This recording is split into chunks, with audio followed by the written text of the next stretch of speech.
नमस्कार। आज हम कुछ दिलचस्प कानूनी दस्तावेजों और प्रक्रियाओं की गहराइयों में उतर रहे हैं। ये सब हमारे श्रोता द्वारा साझा किए गए सोर्सेज पर बेस्ड है। हमारा फोकस रहेगा कन्विंसिंग और विलेख पर, मतलब कन्विंसिंग और डीड्स। ये शब्द हम अक्सर सुनते हैं, पर इनका असल मतलब क्या है? चलिए इसे समझने की कोशिश करते हैं आज। बिल्कुल। ऑब्जेक्टिव यही है कि इन सोर्सेस से हम प्रॉपर्टी ट्रांसफर से जुड़े डॉक्यूमेंट्स के इम्पॉर्टेंट एस्पेक्ट्स को समझें। देखिए, कन्विंसिंग की जो आर्ट है उसका ओरिजिन तो इंग्लिश है, पर इंडिया में भी संपत्ति हस्तांतरण के दस्तावेजों का पुराना इतिहास रहा है। जैसे काबूलियतनामा या चरपत्र का जिक्र मिलता है। तो आज हम इन कॉन्सेप्ट्स को थोड़ा डिकोड करते हैं। ठीक है, तो सबसे पहले ये कन्विंसिंग, ये टर्म आखिर है क्या? सुनने में काफी टेक्निकल सा लगता है। हाँ, टेक्निकल लग सकता है, पर एसेंशियली कन्विंसिंग वो आर्ट है, या कह लीजिए प्रोसेस है, जिसके जरिए कोई लिविंग पर्सन या एक से ज्यादा लोग किसी इमूवेबल प्रॉपर्टी में अपना करंट या फ्यूचर इंटरेस्ट किसी दूसरे लिविंग पर्सन या पर्सन्स को ट्रांसफर करते हैं। और ये सब होता है एक रिटन इंस्ट्रूमेंट, मतलब एक लिखित दस्तावेज के जरिए, और कुछ दूसरी फॉर्मेलिटीज भी होती हैं। अच्छा। इम्पोर्टेंटली ये एक वॉलंटरी ट्रांसफर है, मतलब अपनी मर्जी से किया गया हस्तांतरण। इसमें कोई दबाव नहीं होता। समझ गया, वॉलंटियरली। हाँ, और इंडियन स्टैम्प एक्ट 1899 का सेक्शन 210 इसे डिफाइन भी करता है। वो कहता है, conveyance includes a conveyance on sale and every instrument by which property whether movable और immovable is transferred inter vivos. Inter vivos, इसका मतलब? इंटर वाइवस मतलब जीवित व्यक्तियों के बीच। तो ये विल्स वगैरह से अलग है। विल्स तो जैसा आप जानते हैं मरने के बाद इफेक्ट में आती है। ये ट्रांसफर जीते जी होता है। राइट, लिविंग पर्सन्स के बीच। बिल्कुल। और इसका मेन फंक्शन क्या है? देखिए, ये प्रॉपर्टी ओनर्स को एनेबल करता है कि वो अपने राइट्स एक स्पेसिफिक पर्पस और ड्यूरेशन के लिए विलिंगली ट्रांसफर कर सकें। और ये पार्टीज के इंटेंशन को बिल्कुल साफ साफ लिखता है। इससे फ्यूचर में डिस्प्यूट्स होने के चांसेस कम हो जाते हैं। अच्छा, क्लैरिटी लाता है। एग्जैक्टली। और हाँ, ये प्रॉपर्टी का एक तरह से टाइटल डॉक्यूमेंट भी बन जाता है, proof of ownership transfer. Understood. तो कन्विंसिंग वो प्रोसेस हो गया, और उस प्रोसेस का कोर है वो दस्तावेज जिसे विलेख या डीड कहते हैं।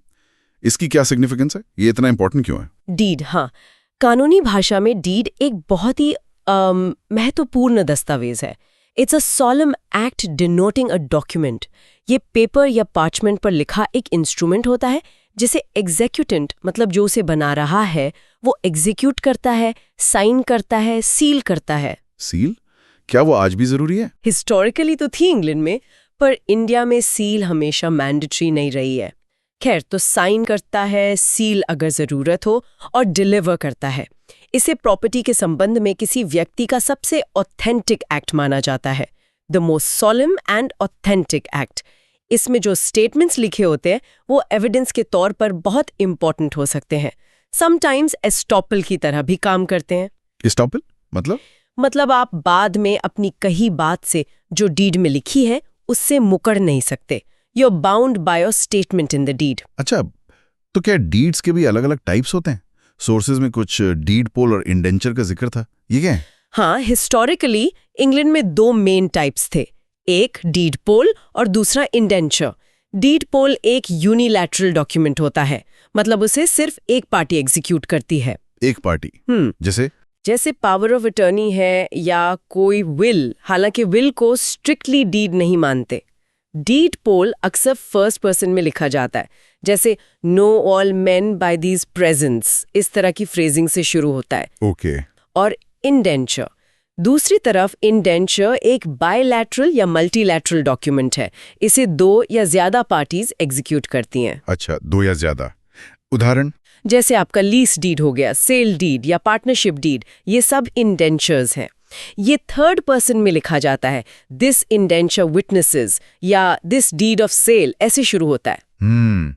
हालांकि इंग्लैंड में इनका हिस्टोरिकल डिफरेंस बड़ा इंटरेस्टिंग था। वो दस्तावेज के एज को इंडेंट करते थे, मतलब काटते थे, ताकि डुप्लीकेट कॉपीज को मैच किया जा सके। अरे वाह। हाँ, पर आज इंडिया में इसका प्रैक्टिकल इंपॉर्टेंस बहुत कम है। सीलिंग की रिक्वायरमेंट भी इंडिया में हिस्टोरिकली मैंडेटरी नहीं रही। एक्चुअली आजकल डीड, कन्वेंस, इंडेंचर, इंस्ट्रूमेंट, ये शब्द काफी हद तक इंटरचेंजेबली इस्तेमाल होते हैं। फोकस फंक्शन पर ज्यादा है, नाम पर कम। ये जानना दिलचस्प है कि हिस्ट्री कुछ और थी, पर अब प्रैक्टिकल यूज बदल गया है। अच्छा, सोर्सेज में भारत में ड्राफ्टिंग की क्वालिटी पर भी एक कमेंट था, खासकर पुराने समय के बारे में। हाँ, वो पॉइंट इम्पॉर्टेंट है। उसमें बताया गया है कि पहले मुफस्सिल एरियाज में, मतलब प्रेसिडेंसी टाउन्स जैसे बॉम्बे, कैलकाटा, मद्रास के बाहर के जो इलाके थे, वहाँ ड्राफ्टिंग की हालत काफ़ी दयनीय थी। दयनीय क्यों? क्योंकि ये काम अक्सर ऐसे डीड राइटर्स या स्क्राइब्स करते थे जिन्हें प्रॉपर लीगल नॉलेज नहीं होती थी। वो बस पुराने टेम्पलेट्स कॉपी कर देते थे बिना समझे। नतीजा, डीड्स में गंभीर डिफेक्ट्स रह जाते थे, गलतियां होती थी जो बाद में लिटिगेशन का कारण बनती थी और उन्हें ठीक करना मुश्किल या नामुमकिन होता था। तो फिर प्रेसिडेंसी टाउन्स में बेहतर था। हाँ, वहाँ ये काम ट्रेन्ड सॉलिसिटर्स और बैरिस्टर्स करते थे। वो इंग्लिश कन्वेंसिंग प्रिंसिपल्स पे ट्रेन थे। उनकी ड्राफ्टिंग ज्यादा प्रिसाइज और लीगली साउंड होती थी। तो ये बात आज भी रेलेवेंट है कि ड्राफ्टिंग कितनी केयरफुल होनी चाहिए। एब्सोल्युटली। क्लियर और प्रिसाइज ड्राफ्टिंग बहुत जरूरी है। Poor drafting can literally lead two decades of litigation. Property disputes तो वैसे ही इतने लंबे चलते हैं। बिल्कुल। तो अगर अच्छी ड्राफ्टिंग इतनी जरूरी है, तो एक टिपिकल डीड में होता क्या है? मतलब उसके की इंग्रेडिएंट्स क्या हैं? कौन-कौन से पार्ट्स होते हैं? हाँ, देखिए, एक स्टैंडर्ड डीड के कई पार्ट्स होते हैं। जनरली सबसे पहले डीड का डिस्क्रिप्शन या टाइटल होता है, जैसे सेल डीड या लीज डीड। फिर डेट और प्लेस ऑफ एग्जीक्यूशन। फिर आती हैं पार्टीज, उनका पूरा विवरण, नाम, पता, वो इंडिविजुअल हैं या कंपनी, मतलब लीगल एंटिटीज हैं या नहीं। ठीक है। पार्टीज के बाद? उसके बाद आते हैं रिसाइटल्स। ये बेसिकली बैकग्राउंड स्टोरी बताते हैं, प्रॉपर्टी का इतिहास, ओनरशिप कैसे आई, ये ट्रांजैक्शन क्यों हो रहा है, वो सब। फिर आता है टेस्टिटम क्लॉज। ये नाउ दिस डीड विटनेसेस जैसे शब्दों से शुरू होता है और एक्चुअल ट्रांजैक्शन बताता है। इसमें कंसिडरेशन का जिक्र होता है, मतलब लेन देन का मूल्य। ये स्टैम्प ड्यूटी कैलकुलेशन के लिए इंपॉर्टेंट है। अच्छा, कंसिडरेशन। हाँ। और फिर आते हैं ऑपरेटिव वर्ड्स। ये वो स्पेसिफिक शब्द है जो ट्रांसफर को इफेक्ट करते हैं, जैसे ग्रांट, ट्रांसफर, कन्वे, डिमाइस। फिर पार्सल्स। ये प्रॉपर्टी का डिटेल डिस्क्रिप्शन होता है, एड्रेस, बाउंड्रीज, एरिया, अक्सर मैप भी लगा होता है साथ में। प्रॉपर्टी का पूरा ब्यौरा। हाँ। फिर हबेंडम क्लॉज ये बताता है कि किस हद तक राइट्स ट्रांसफर हो रहे हैं, मतलब ग्रांटी को क्या मिल रहा है। फिर कवर्नेंस होते हैं, ये प्रॉमिसेस या शर्तें होती हैं जो पार्टीज एक दूसरे से करती हैं। और आखिर में टेस्टिमोनियम क्लॉज होता है, जो बताता है कि पार्टीज ने इस डीड को एग्जीक्यूट किया है। फिर उनके सिग्नेचर्स और अटेस्टेशन, यानी गवाहों के हस्ताक्षर। वाओ, काफी डिटेल्ड होता है। तो मतलब हर चीज का ध्यान रखना पड़ता है। हाँ, रखना पड़ता है, हर क्लॉज इंपॉर्टेंट है। तो संक्षेप में कहें तो कन्वेंसिंग प्रॉपर्टी ट्रांसफर का प्रोसेस या आर्ट है, और डीड वो लीगली बाइंडिंग इंस्ट्रूमेंट है जिसके जरिए ये होता है। Is that a fair summary? Exactly. That's a perfect summary. Conveyancing is the art, deed is the instrument. और जाते जाते सोचने के लिए एक बात, जरा सोचिए कि इन डॉक्यूमेंट्स में इस्तेमाल की गई लैंग्वेज कितनी पावरफुल होती है। एक एक शब्द, एक कॉमा भी फ्यूचर में डिस्प्यूट्स को रोक सकता है या उन्हें जन्म दे सकता है। सही कहा। ऐसे ये इंश्योर किया जाए कि डॉक्यूमेंट सालों बाद भी पार्टीज की जो ओरिजिनल इंटेंट थी उसे एक्यूरेटली रिफ्लेक्ट करे। That's the challenge. Clarity is truly king in conveyancing. Future conflict से बचने का यही तरीका है। बिल्कुल, स्पष्टता ही कुंजी है। बहुत बहुत धन्यवाद। बताइए।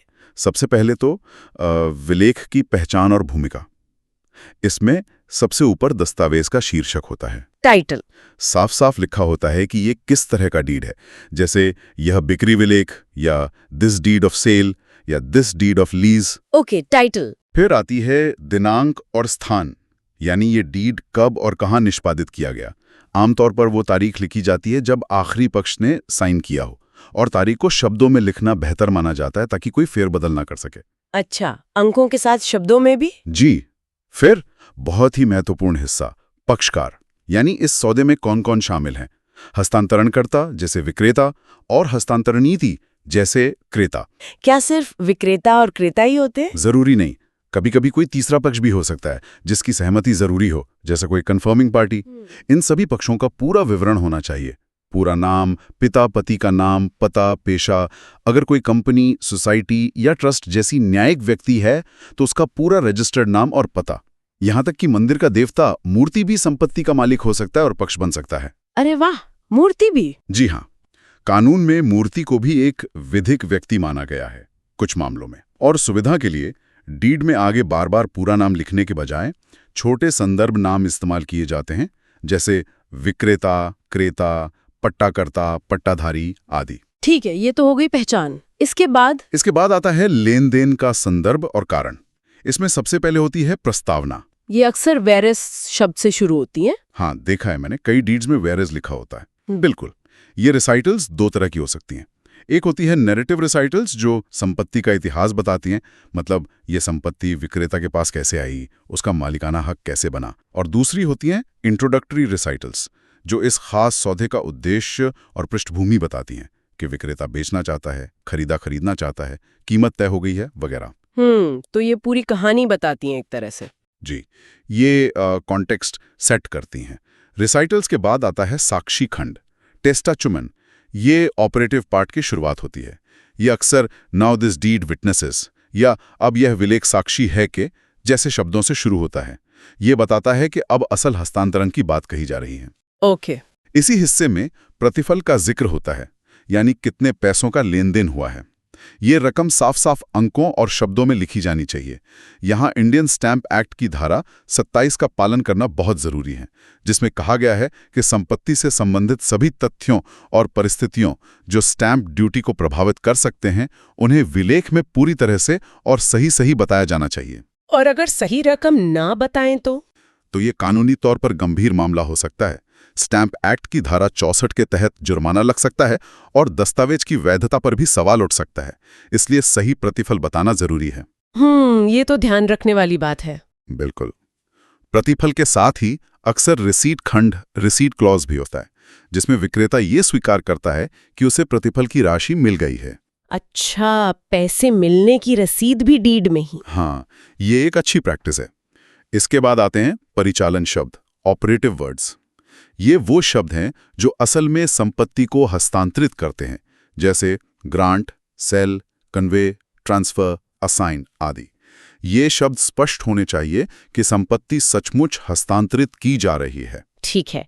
इसके बाद संपत्ति का विवरण, आपने कहा था ये बहुत जरूरी है। हाँ, अब आता है सबसे नाजुक हिस्सा, संपत्ति का विवरण, पार्सल्स। यहाँ संपत्ति की पूरी और सटीक पहचान दी जाती है। इसमें संपत्ति का पता, खसरा नंबर, खाता नंबर, शहर या गांव का नाम, जिला, राज्य, उसकी माप, एरिया, उसकी चारों दिशाओं की सीमाएं, बाउंड्रीज, मतलब उत्तर में क्या है, दक्षिण में क्या है, पूर्व में, पश्चिम में, सब कुछ एकदम डिटेल में। जी हाँ। जरा सी भी चूक या अस्पष्टता यहाँ भविष्य में बड़े विवादों को जन्म दे सकती है। कई बार इसके साथ एक नक्शा या प्लान, मैप प्लान भी लगाया जाता है, जो संपत्ति की लोकेशन और सीमाओं को दिखाता है। ये बहुत मददगार होता है। नक्शे से तो काफी क्लैरिटी आ जाती होगी। बिल्कुल। इसी विवरण के साथ कभी कभी अपवाद और आरक्षण, एक्सेप्शंस एंड रिजर्वेशंस भी जुड़े होते हैं। एक्सेप्शन मतलब संपत्ति का कोई हिस्सा जो हस्तांतरण में शामिल नहीं है। जैसे मान लीजिए जमीन बेच रहे हैं पर उस पर खड़े पेड़ नहीं बेच रहे हैं। अच्छा। और रिजर्वेशन मतलब जब हस्तांतरण करने वाला व्यक्ति अपने लिए या किसी और के लिए संपत्ति पर कोई नया अधिकार बना रहा है, जैसे अपनी बेची हुई जमीन से होकर जाने के लिए रास्ते का अधिकार, राइट ऑफ वे रखना। ये भी स्पष्ट होना चाहिए अनिवार्य रूप से। इसके बाद एक खंड आता है जिसे धारण खंड कहते हैं। ये इंग्लैंड के कानून में ज्यादा महत्वपूर्ण था। To have and to hold वाले शब्द इसमें आते थे। ये बताता था कि संपत्ति किस तरह के हित के साथ दी जा रही है। भारत में अब इसका उतना सख्ती से पालन नहीं होता क्योंकि ट्रांसफर ऑफ प्रॉपर्टी एक्ट लागू है, लेकिन कई ड्राफ्ट्समैन इसे अभी भी लिखते हैं। ओके। और शर्तें?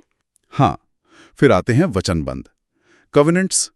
ये वो वादे और शर्तें हैं जो पार्टियां एक दूसरे से करती हैं, जैसे विक्रेता का वादा कि संपत्ति हर तरह के भार से मुक्त है, या क्रेता का वादा कि वो संपत्ति का इस्तेमाल किसी खास तरीके से करेगा। ये बहुत महत्वपूर्ण होते हैं। ठीक है। और अंत में आती हैं औपचारिकताएं। एक होता है साक्ष्य खंड, टेस्टिमोनियम। ये बस एक समापन कथन होता है जो बताता है कि पक्षकार अब इस दस्तावेज पर हस्ताक्षर कर रहे हैं। जैसे in witness whereof the parties hereto have set their respective hands. और फिर सबसे आखिर में हस्ताक्षर और साक्ष्यांकन, सिग्नेचर्स एंड अटेस्टेशन। यहां पर सभी पक्षकार अपने हस्ताक्षर करते हैं और कानून के अनुसार जहां जरूरी हो कम से कम 2 गवाह अटेस्टिंग विटनेसेस भी हस्ताक्षर करते हैं, जो ये प्रमाणित करते हैं कि उन्होंने पक्षकारों को हस्ताक्षर करते हुए देखा है। गवाहों का होना भी जरूरी है। हाँ, कई तरह के डीड्स के लिए, जैसे sale deed, mortgage deed, gift deed, वसीयत, कानूनन अटेस्टेशन अनिवार्य है। गवाहों के भी पूरे नाम और पते लिखे जाते हैं। यहीं पर मैं इंडियन एविडेंस एक्ट 1872 की धारा 3 का भी जिक्र करना चाहूंगा, जो डॉक्यूमेंट यानी दस्तावेज शब्द को परिभाषित करती है। अच्छा, एविडेंस एक्ट में क्या परिभाषा है? धारा 3 कहती है कि डॉक्यूमेंट का मतलब है कोई भी पदार्थ जिस पर अक्षरों, लेटर्स, अंकों, फिगर्स या चिन्हों, मार्क्स के माध्यम से या इनमें से एक से अधिक माध्यमों से किसी बात को व्यक्त या वर्णित किया गया हो और उस पदार्थ पर उस बात को रिकॉर्ड करने के उद्देश्य से इस्तेमाल किया गया हो। तो हमारा डीड भी इसी परिभाषा के अंतर्गत आता है। समझ गई। तो ये सारे हिस्से मिलकर एक पूरा डीड बनाते हैं। आपने बीच में जिक्र किया था कि संपत्ति के विवरण में चूक हो जाती है। क्या ये आम समस्या है, खासकर ड्राफ्टिंग को लेकर? दुर्भाग्य से हाँ, ये एक चिंता का विषय रहा है, खासकर भारत के मॉफिसिल क्षेत्रों में, यानी छोटे शहरों और ग्रामीण इलाकों में। वहां अक्सर दस्तावेज तैयार करने का काम ऐसे विलेख लेखकों, डीड राइटर्स के हाथ में होता है, जिनके पास शायद उतनी गहरी कानूनी समझ या ड्राफ्टिंग की ट्रेनिंग नहीं होती। तो उससे क्या दिक्कत आती है? उससे विलेखों में गंभीर कानूनी कमियां रह जाती हैं। भाषा अस्पष्ट हो सकती है, जरूरी खंड छूट सकते हैं, संपत्ति का विवरण गलत या अधूरा हो सकता है, और इन कमियों की वजह से बाद में पार्टियों के बीच भयंकर मुकदमेबाजी होती है, सालों तक केस चलते हैं। इसीलिए कहा जाता है कि डीड हमेशा किसी योग्य और अनुभवी वकील से ही बनवाना चाहिए। हाँ, ये तो बहुत जरूरी बात है। पैसा बचाने के चक्कर में लोग शायद लोकल राइटर से लिखवा लेते हैं। बिल्कुल, और वो बाद में बहुत महंगा पड़ता है। हर शब्द, हर क्लॉज का कानूनी महत्व होता है। ड्राफ्टिंग एक कला भी है और विज्ञान भी। सही कहा। तो इन सब बातों का निचोड़ क्या निकलता है? मतलब what does this all mean in essence? संक्षेप में कहें तो विलेग और हस्तांतरण यानी डीड्स एंड कन्वेंसिंग, ये अचल संपत्ति के लेन देन की कानूनी रीढ़ हैं, बैकबोन है ये। रीढ़ की हड्डी। बिल्कुल, ये सिर्फ कुछ कागजी औपचारिकताएं नहीं हैं। ये पार्टियों के इरादों को क्रिस्टल क्लियर करते हैं, उनके अधिकारों को मजबूती से स्थापित करते हैं और उन्हें कानूनी सुरक्षा देते हैं, और भविष्य के लिए एक स्थायी, एक पुख्ता रिकॉर्ड प्रदान करते हैं। हाँ, भविष्य के लिए रिकॉर्ड होना बहुत जरूरी है। बेहद जरूरी। इनमें सटीकता, स्पष्टता और कानूनी वैधता सुनिश्चित करना अनिवार्य है। जरा सी लापरवाही बड़े नुकसान का कारण बन सकती है। ये प्रक्रियाएं गंभीरता और सावधानी की मांग करती हैं। बिल्कुल सही कहा। हर शब्द, हर विवरण मायने रखता है। स्पष्टता ही कुंजी है। जी, और यहीं पर एक दिलचस्प सवाल या कहिए एक विचारणीय प्रश्न उभरता है। क्या? देखिए, जैसे जैसे हम डिजिटल युग की तरफ तेजी से बढ़ रहे हैं, अब ब्लॉकचेन टेक्नोलॉजी की बात हो रही है, डिजिटल संपत्ति की, NFTs की बातें हो रही हैं। हाँ, बिल्कुल। क्या आने वाली समय में संपत्ति हस्तांतरण के ये जो पारंपरिक तरीके हैं, ये कागजी दस्तावेज, क्या इनका स्वरूप भी बदलेगा?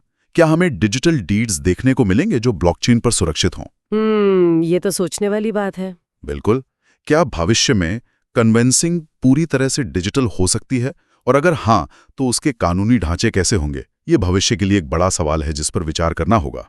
वाकई, टेक्नोलॉजी कैसे कानून के इस सदियों पुराने क्षेत्र को बदलेगी, ये देखना दिलचस्प होगा। बहुत ही जानकारीपूर्ण बातचीत रही है। धन्यवाद।